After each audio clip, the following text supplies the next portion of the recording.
Berikut akan kami sajikan prediksi soal asesmen kompetensi guru dan tenaga kependidikan bidang bimbingan konseling.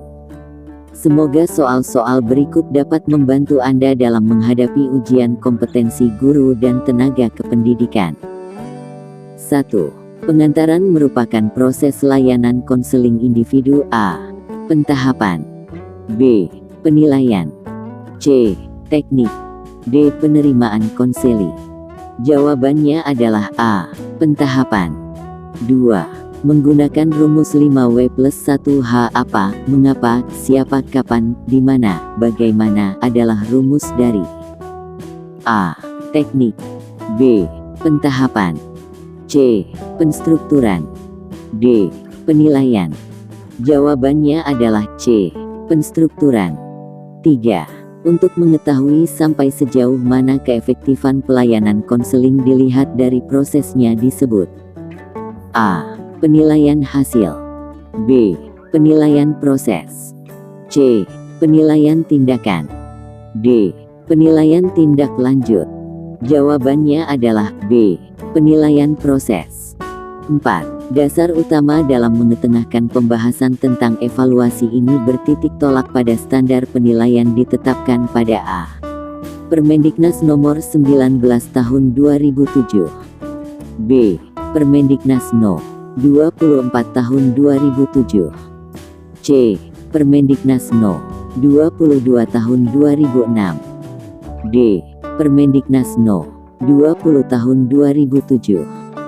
Jawabannya adalah D. Permendiknas No. 20 tahun 2007. 5. Paradigma profesi bimbingan dan konseling adalah A. Psikopendidikan dalam bingkai budaya. B. Psikopendidikan dalam bingkai kesusilaan. C. Psikobudaya dalam bingkai keagamaan. D. Psikososial dalam bingkai budaya. Jawabannya adalah D. Psikososial dalam bingkai budaya. 6. Ciri-ciri profesi konselor antara lain. A. Keintelektualan dan motivasi altruistik. B. Objek praktik spesifik dan kenormatifan. C. Organisasi profesi dan kerjasama.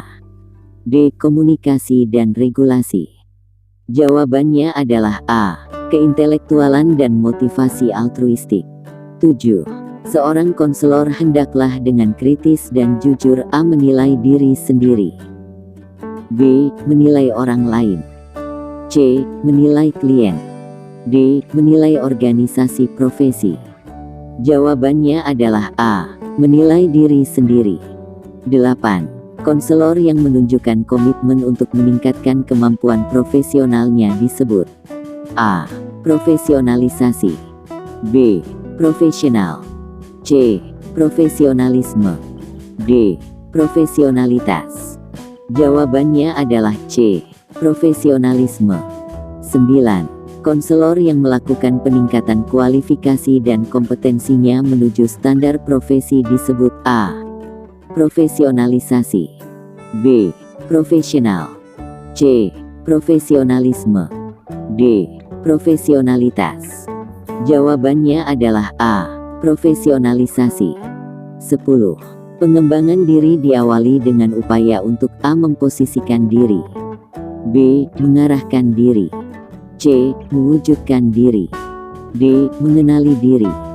Jawabannya adalah D. Mengenali diri. 11. Pengembangan keprofesionalan berkelanjutan memberikan jaminan bagi guru BK atau konselor A. Menjadi lebih kompeten dan diakui sebagai profesi yang bermartabat. B. Menjadi lebih kompeten dan penghasilannya meningkat. C. Menjadi lebih kompeten dan menarik. D. Menjadi lebih menarik dan angka kredit meningkat. Jawabannya adalah A. Menjadi lebih kompeten dan diakui sebagai profesi yang bermartabat. 12. Pembaharuan diri pada konselor mencakup dimensi-dimensi berikut. A. Pembaharuan fisik dan material. B. Pembaharuan spiritual dan mental. C. Pembaharuan sosial dan penampilan. D. Pembaharuan emosional dan karir. Jawabannya adalah B. Pembaharuan spiritual dan mental. 13. Pengembangan diri merupakan petualangan oleh A. Keluarga sebagai konsekuensi perubahan status sosial ekonomi. B. Pimpinan untuk keluar dari tradisi anti perubahan. C. Diri sendiri, kemauan pribadi keluar dari tradisi anti perubahan. D. Masyarakat sebagai pihak terkait. Jawabannya adalah C. Diri sendiri, kemauan pribadi keluar dari tradisi anti perubahan. 14. Etik secara umum didefinisikan sebagai ilmu filsafat mengenai A. Kebenaran manusia. B. Nilai manusia. C. Tingkah laku manusia. D. Cara kerja manusia. Jawabannya adalah C. Tingkah laku manusia. 15. Etik mengatur hubungan antara konselor dan klien yang bersifat A. Normatif. B. Kritis. C. Dogmatis. D. Regulatif. Jawabannya adalah A. Normatif. 16. Moralitas meliputi penilaian atau evaluasi yang berhubungan dengan A. Nilai. B. Norma. C. Baik dan buruk. D. Kesusilaan. Jawabannya adalah C. Baik dan buruk. 17. Tingkah laku tidak beretik dalam konseling bentuknya A. Pelanggaran kepercayaan. B. Kompetensi profesional. C. Sesuai kewenangan. D. Membuat klien mandiri. Jawabannya adalah A. Pelanggaran kepercayaan. 18. Kode etik dikembangkan berdasarkan A. Profesi yang ditekuni. B. Nilai-nilai yang telah disetujui bersama. C. Berbagai alasan logis. D. Kehendak pribadi. Jawabannya adalah B. Nilai-nilai yang telah disetujui bersama. 19.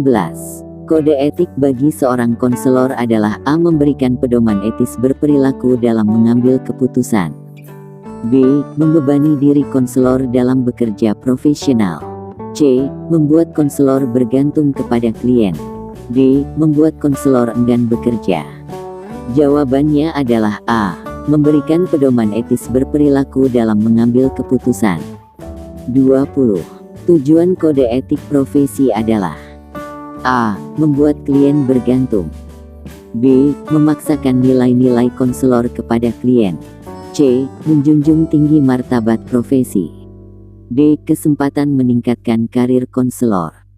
Jawabannya adalah C. Menjunjung tinggi martabat profesi.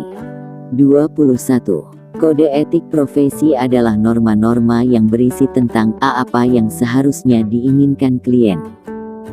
B. Apa yang seharusnya dilakukan konselor. C. Apa yang dikatakan baik oleh klien. D. Apa yang dikatakan baik oleh konselor. Jawabannya adalah C. Apa yang dikatakan baik oleh klien. 22.